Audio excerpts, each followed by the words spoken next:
I'm here first to talk about troublemakers. Raise your hand if you identify yourself as a troublemaker. Okay, so almost everyone.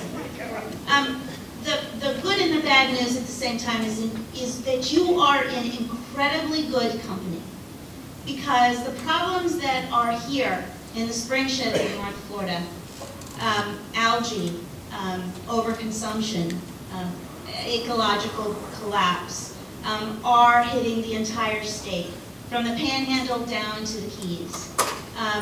There are people who are angry and in the streets, advocating, arguing, complaining, crying, everywhere in the state. It's not just here in North Florida. And what I want to talk about is building a movement that crosses the borders of watersheds. But not only crosses the borders of watersheds, but crosses social and political and economic borders also. You may not have noticed, but we are all a very white, middle-class crowd here in this room. And it's very common in the environmental movement, whether it's the urban movement or the rural movement, it's way too common. So besides going across watershed boundaries, we really have to, if we are going to create a movement, a clean water movement, we have to move beyond those borders. Politically, not just beyond parties or any particular party, but beyond the environmental movement. The public health movement is an area that we don't intersect enough with. There are so many constituencies in the state that care about this in their own particular way. And our job, in my opinion, our job is to reach those folks and bring them in. You may recall that David Cullen, and he did this and we didn't plan this, but he said, politicians say, make me do it. The only way we will make our decision makers, whether they're elected or administrative policymakers, the only way we will make them do what is right is if we force them to do it. We absolutely must raise up an army of people who are willing to stand up and say, we're not giving up, we're going to be here until we win. When Gwen Graham today said, you know, the jig is up, what do you think? A number of people, it wasn't just me, a number of people said, well, you know, we're not giving up yet. We can't give up until we win.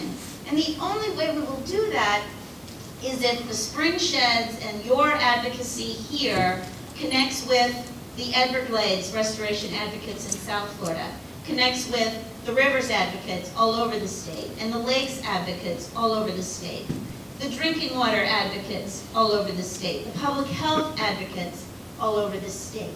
We cannot allow the environmental movement or the water quality movement to be divided by the powers that be. And I promise you, their intent, their constant, continual intent, is to divide and conquer us. That is what they want to do. I'm going to give you a really good example. Just a few days ago, I found out about an organization called Stand Up for North Florida. Right? Sounds good.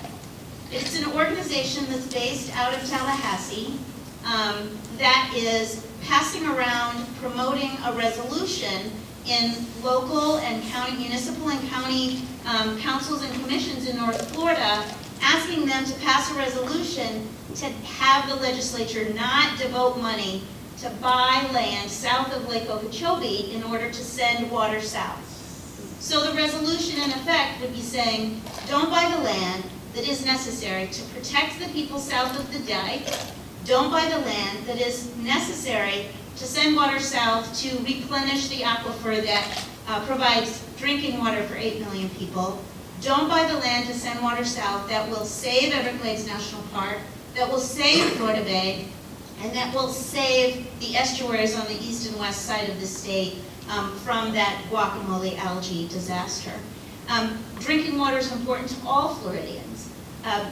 Estuary protection is critical for the economy of all of Florida. And We as water quality advocates cannot allow ourselves to be divided. Do we have differing interests sometimes? Absolutely. But our challenge, and my challenge to you, is focus on the common ground that water quality advocates around the state share. Most of it is common ground, and we have to work on that common ground. Many of you may know about the Floridians Clean Water Declaration campaign. It's a campaign that was started in 2013 by quite a few of the steering committee members are actually here in this room. It was started in November of 2013 with the Citizens Clean Water Summit, and it has become a campaign, a formal campaign. Our intent is to create this movement that I'm talking about. It is a slow and arduous process. We are slogging through it, but keep your eyes out for Clean Water Declaration campaign initiatives, sign-on letters, rallies, protests. I urge you to challenge yourself, think about how the Springs Advocacy movement connects with the other clean water movements around the state, because we're stronger together, and the only way we will win is if we win it together. Thank you very much.